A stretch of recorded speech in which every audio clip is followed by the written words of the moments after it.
the current opportunities in the world which is evolving, and yet, how do we interpret so much of the complexity which is happening in terms of external conflicts, inflation, the shocks which are happening every day, and thereby decide how to go forward. So we begin by asking, as travel agents, what's happening in the world? How do we plan? How do we interpret from a layman perspective of the immense complexity around the world which is happening in terms of wars and conflicts? Anil and Deepa. Well, thank you very much, Ashish. And first of all, I'd like to thank TAAI for this opportunity. It's a great opportunity for both of us, in fact, to be here and to be able to interact with you. And of course, being in embassies abroad, there's been many occasions that we have promoted tourism, of course, within perspective of promoting tourism in India. But I know that most of you are engaged in outbound tourism, and we will also speak to you from that perspective, from our experience today. So first of all, I'd like to say that a great stage has been set yesterday with the address by High Commissioner Gopalan, who talked about international and domestic scenario for tourism. Then of course we had Jyoti and we had Ratna, who addressed you yesterday and talked about cruise tourism in particular and what should be done to promote tourism within India, of course. And they are here to represent your interests, so you can be rest assured that they will be doing that going forward. But having said that, I think it's very important to answer Ashish's question about what's happening in the world vis-a-vis tourism. Now, lots has happened in the world over the past few years, Ashish. There have been some underlying trends, and I'd like to start with this trend about the change in the world order in particular. Because of the United States and China and the growing rivalry between them, which has led to a number of consequences. And first of all, the rise of China, which China claimed to be peaceful in the past, is no longer peaceful. And because of that, there have been certain actions by the Chinese in the South China Sea, in Taiwan Straits, for instance, which everybody knows about.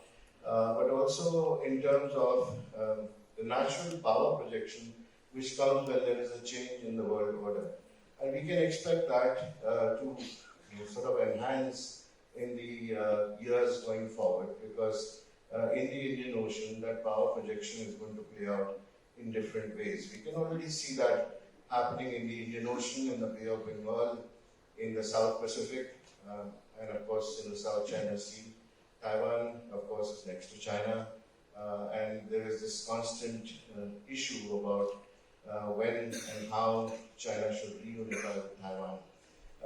Of course, Taiwan is an important center for semiconductors and international trade today, and a lot of the world's population depends on Taiwan for various other reasons. So geopolitically, Taiwan has become very hot as a topic. Then we have the issue of Ukraine, the war in Ukraine, which has been ongoing for the past several months, and we don't see an end in sight, a clear end in sight at the moment.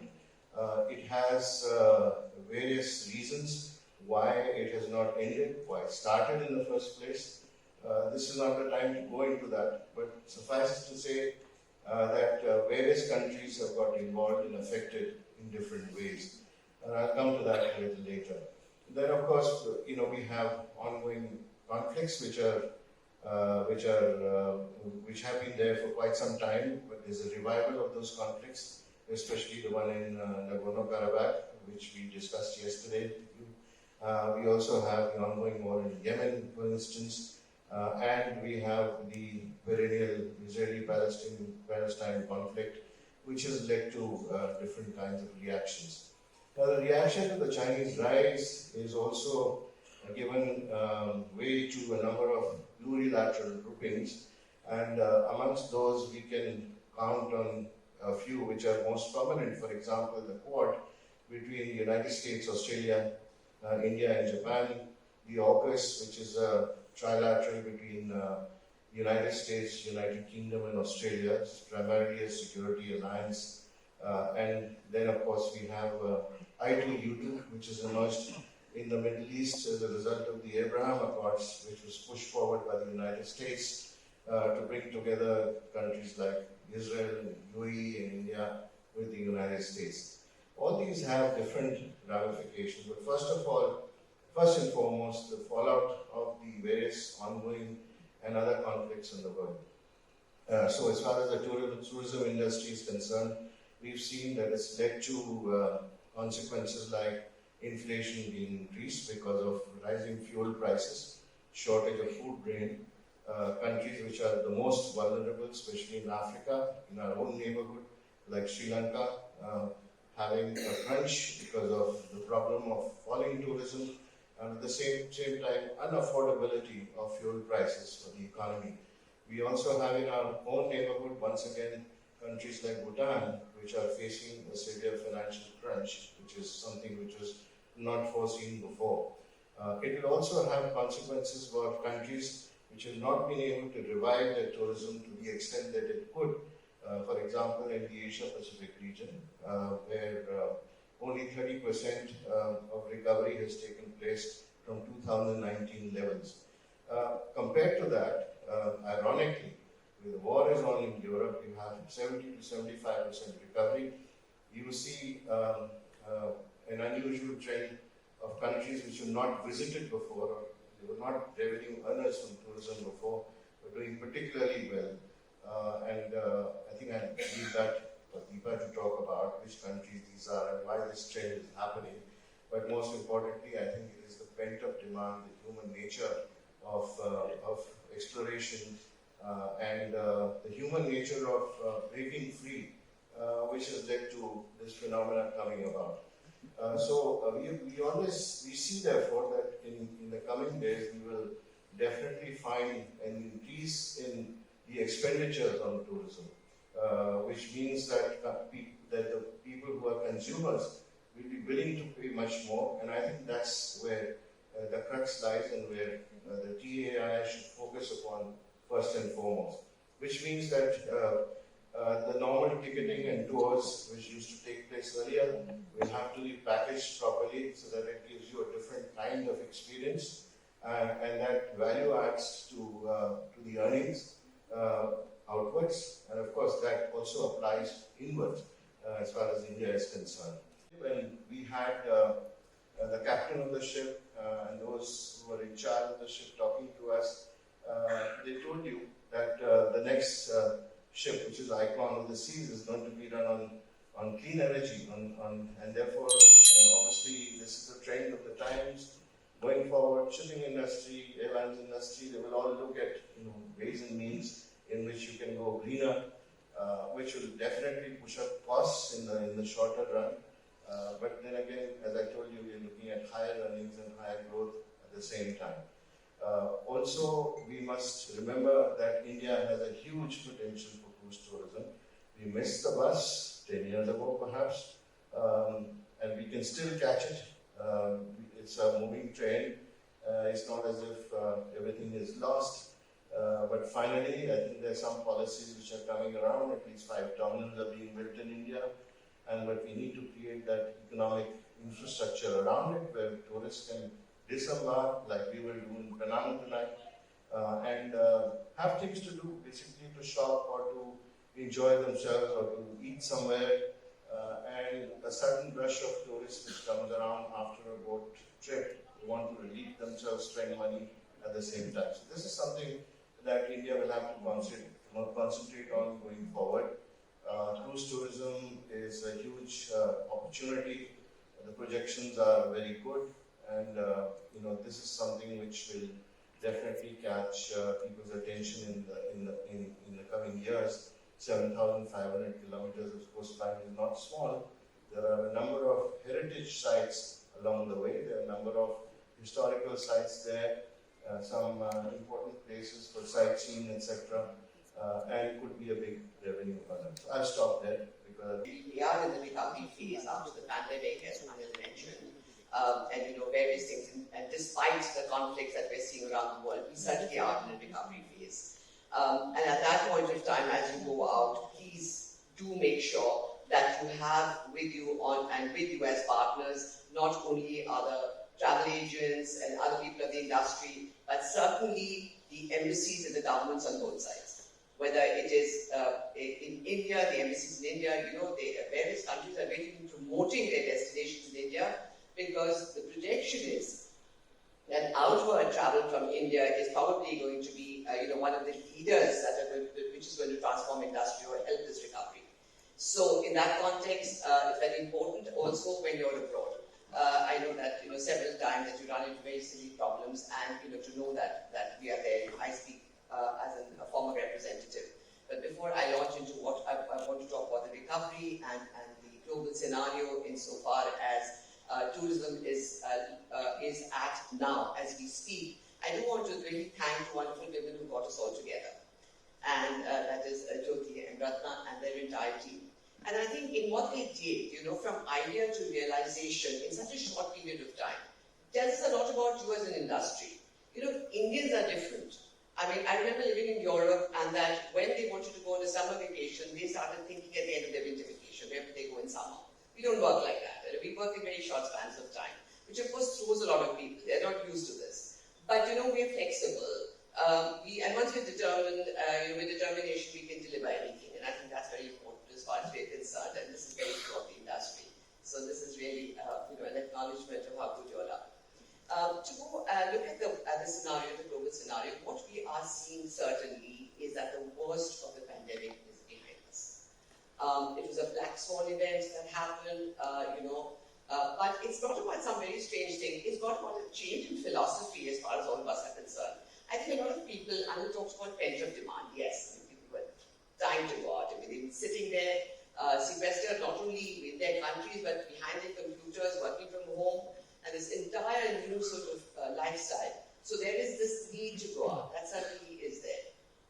But more than that, I think that there is this unpredictability about life.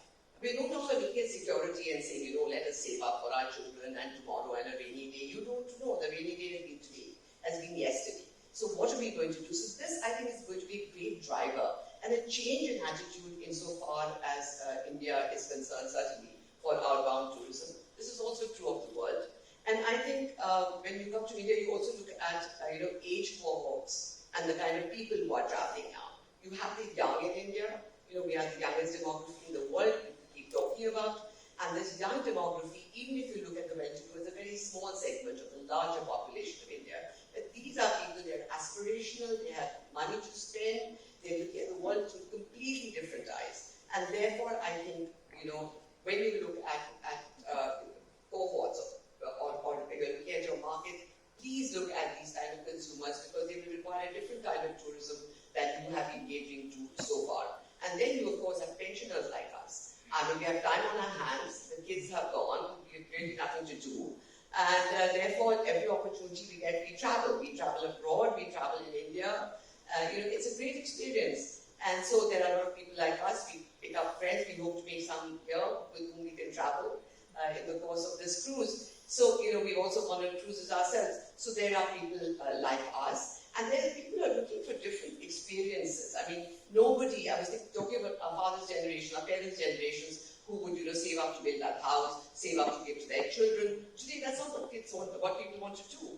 They actually even have become less materialistic than we were. They want experiences. They don't want, material pleasures, buying the next whatever expensive thing. So I think it's got a philosophical change. And that certainly is reflected in this recovery that we're going through. Now, I don't want to throw statistics at you because statistics are very boring, but I'll give you just a few figures. That in the first, 5 months of 2022, the footfalls in terms of international tourism has been 250 million.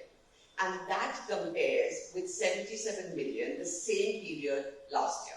So like financial statements, when you look at year on year, quarter on quarter, this is what it shows, that there is certainly a great revival. Then you look at the regions. Despite what Anil had to say about Europe, and they've had this terrible heat wave that we know, still, of course, I think Europe's revival has been the largest, but there's a 350%. This is a lot because of restrictions, or pandemic restrictions have been lifted. There's intra-regional travel, because all of you, I'm sure, are facing this big problem of terrible visa inefficiency of the Europeans. I mean, every single day, Anil and I get calls from people desperate saying, look, we've fixed our children's marriages, everything is in place, you're not getting visas. This is ridiculous. And I must say that we do take it up. We take it up with foreign embassies, we've taken it up with MEA, with a lot of members of the local ambassadors in Delhi that we know that this is not that sustainable. And I think we are now finding some kind of admission like, look, we've got to get better as far as India is concerned.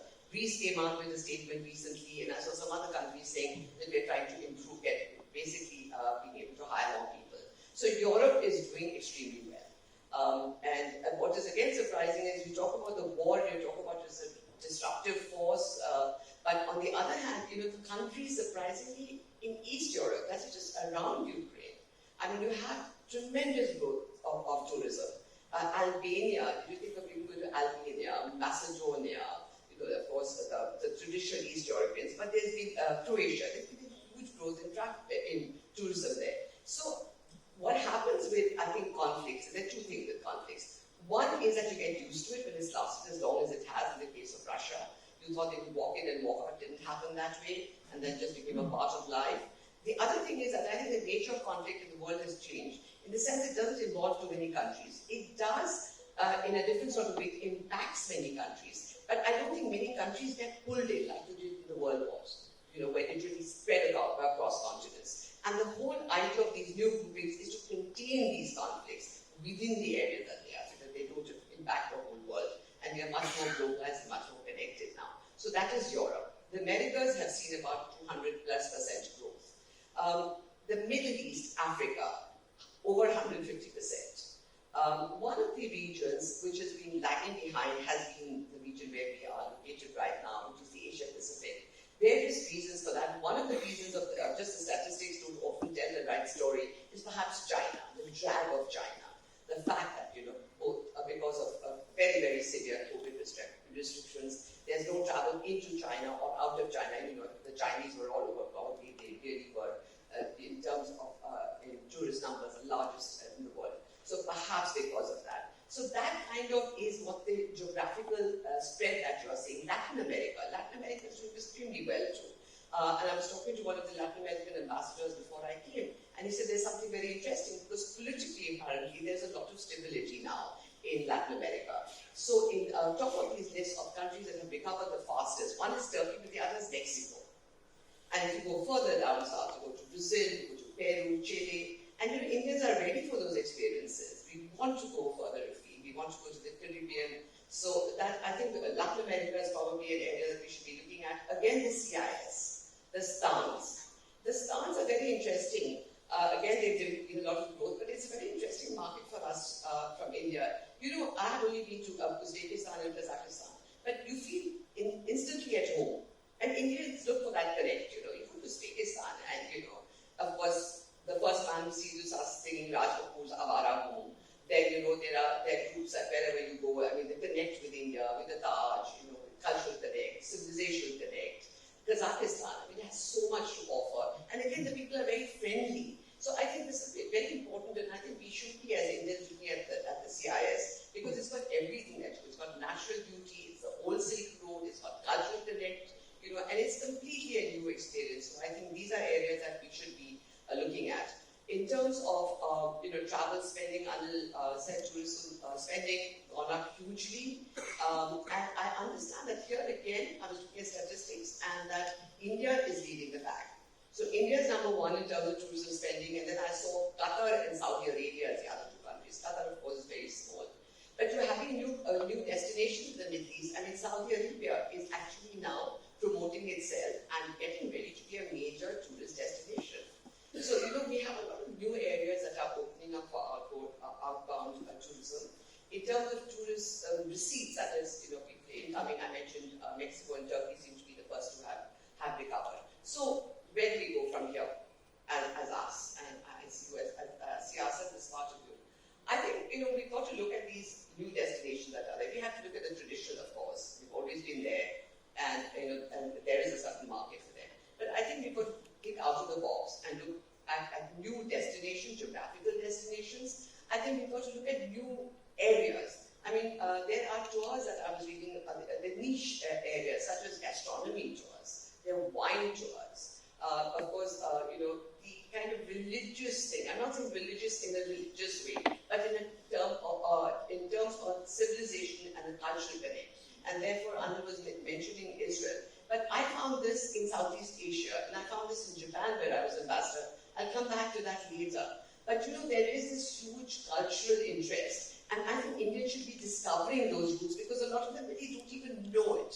It's when they reach there and say, and there should be, tours that should be curated, really, so that people can go and discover these links, the civilizational links that India has had with large parts of the world. So I think that is what we have to look at, new kinds of tourism. And on the other hand, as Anil mentioned, cruise tourism. I mean, this is probably a great opportunity for us to experience what it is, to be able to market it. And again, I think there are a lot of people in India who are interested in this. If India really gets onto the cruise map, as we understand is going to happen. And the government of India is conscious of this. I was looking at some reports at what the Ministry of Tourism is doing. It's looking, as Anil said, about infrastructure. But importantly, and I suppose you know about it, if you don't, I want to tell you that there is now a draft national tourism plan that is in the process of being drafted. I think in June there was an interministerial meeting which had various ministers and various departments together. But my point is, send your ideas into that process. Please understand, because the enabling environment has to be provided by government. You all can take it. I think this is an area that really is led by the private sector. But on the other hand, the government is an enabler, and make them take that responsibility as taxpayers. Make sure that they take that responsibility. So do feed into this process. And these really are a few of the points that I wanted to make. I'm sure Ashish is going to ask me more questions. Thank you very much. The second key aspect is, as you rightly said, about spending going up, either because of the pull side pressure of inflation, but more importantly, here's the frame of reference. And we shared talking about it yesterday. When people travel from India outbound, they spend approximately $1,150 per person on an average. They could be situated up and down on an average. But when they travel domestically, the average spend, because there's so much of low value there, is around 3,000 to 4,000 rupees. So you see, almost $50 per person spent to the spend of $1,050 per person. That's the arbitrage that you can tap. And which is why it's even more important to tap a growing market of Indians on three levels. Number one, because they are young and growing, they are English speaking, they are exposed to the world, they have higher growing salaries, one of the most, and a very important statistic, India has one of the fastest growing millionaires in the world. It's estimated that by 2030, India will be the biggest supplier of HNI, high net worth income individuals, and millionaires around the world, because of the startup culture, the ease of capitalization, or whatsoever. The third key aspect is, what you rightly mentioned, is the pent-up demand. What we popularly like to call revenge travel. But the pent-up demand, because over the past 2 years, everybody sat home, they spent on movies, they spent on food, but they didn't spend on travel. And it's estimated that there's around $2 to $2.5 trillion of wealth lying with people unspent. And the biggest proportion of that, normally it's around 10 to 15%, but now over the next 4 to 5 years, the biggest proportion of that wealth is going to be spent on tourism and travel disproportionately. And there's the opportunity. Opportunity to tap into that wealth, opportunity to tap into people who are ready to go, opportunity to supply to the world which is waiting with infrastructure like this, a large population of Indians who want to travel outbound. And that's an automatic opportunity which exists. So, and then we will summarize later on how do we look at a business model. But let me come back to this part. Traditionally, small and medium travel agents have focused earlier on ticketing as a concept.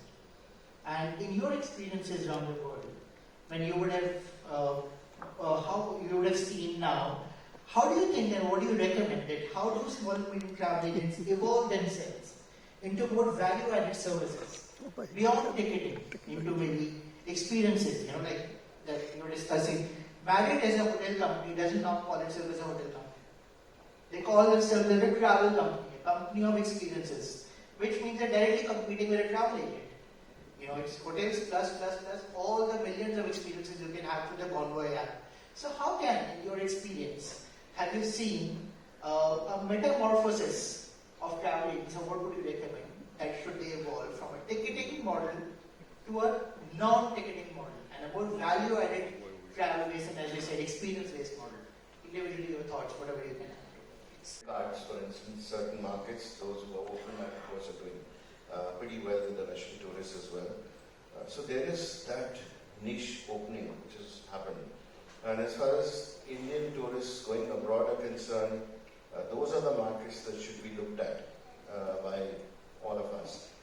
Where China used to dominate, or the Russians used to dominate. I think that void can be filled up to us, at least to a certain extent, by Indian tourism, because that's a ready-made area, and other countries would be welcoming that. Now, as far as your second question is concerned, I would like to talk to that and just relating some of my experiences in the various countries. Look, I'll start with Thailand because I think that's the ideal example of tourism, where you have all factors coming together. There is, of course, a national tourism plan, which they drafted a long time ago, and every 5 years or so they keep revising that, depending on the circumstances. So there's flexibility there. There's also an infrastructure which exists, both in travel trade and in hospitality industry, which is quite unmatched around the world. You can compare it to only a few countries, it's head and shoulders above the others. There's a service culture, and there's always a constant attempt to make sure that the training and upgradation takes place in that service culture. So there is always, the hotels are always doing well, but they never try and hike the prices, because all sorts of hotels do exist in Thailand. All the tiers are there, catering to different kinds of demands, etc. Plus, the government is very supportive. So the government policies are based on regular feedback from the domestic tourism operatives. And you talked about small enterprises in tourism. I'll give you an example of Speedboat Owners Association. Speedboat Owners Association, especially if you go to Phuket and areas like that, a lot of people who go to Phuket always hire a speedboat. And from time to time there are these malpractices which develop. For example, I remember that at a certain point in time Indian tourists were facing this problem of insurance, where the speedboat used to be damaged, but they would have actually faced claims because those were already damaged boats. And that had to be sorted out with the mayor of Phuket at that point in time. But they're very responsive to that, so they react to that in a timely manner, set the policies right, and institute a policy which can cater to that response. So all in all, it's an ecosystem which is geared towards smaller and bigger operators in the tourism sector. And that's something that India should also copy. Again, I give you an example of Poland. The Polish tourism industry depends a lot on intra-European travel, especially German tourists, because it's next door and Germans are big spenders. They have beaches which are quite untouched, etc. But as far as India is concerned, they developed special policies on shooting of films, for instance. They gave special tax breaks. So, the number of films were shot in Poland, especially replicating areas like Kashmir, etc., because in those days it was facing an unrest. And so they would look at situations in other countries and put in policies in response to that. Some of those films became very famous in India, leading tourists to actually go and explore.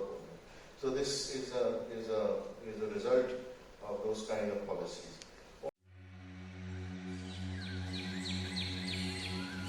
Near the heart of India,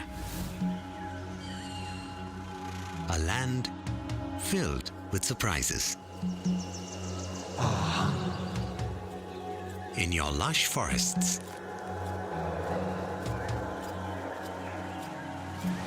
and the mighty force of your waters.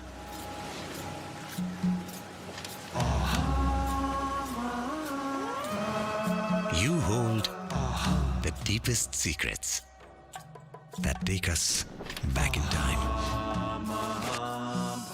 When it's said that the gods walk this land, this is where you carve a sense of oneness. And in you, we hear the echoes of peace.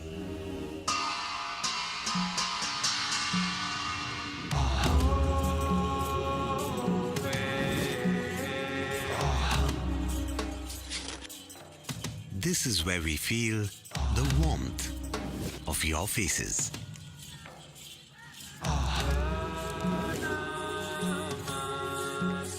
Sway to your vibrant rhythms.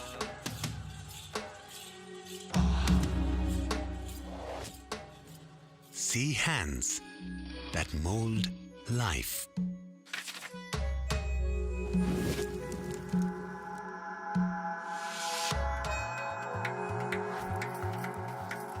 Hands that weave joy.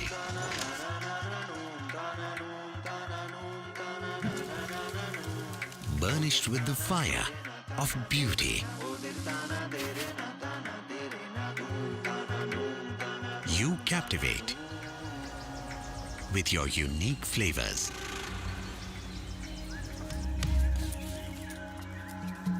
That make us come back for more. In you, we flourish. While embracing change, you grow and build bridges that leap into the future.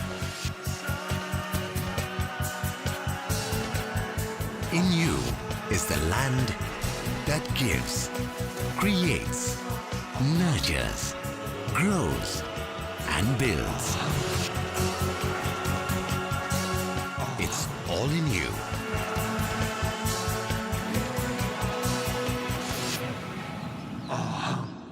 Come, experience Chhattisgarh.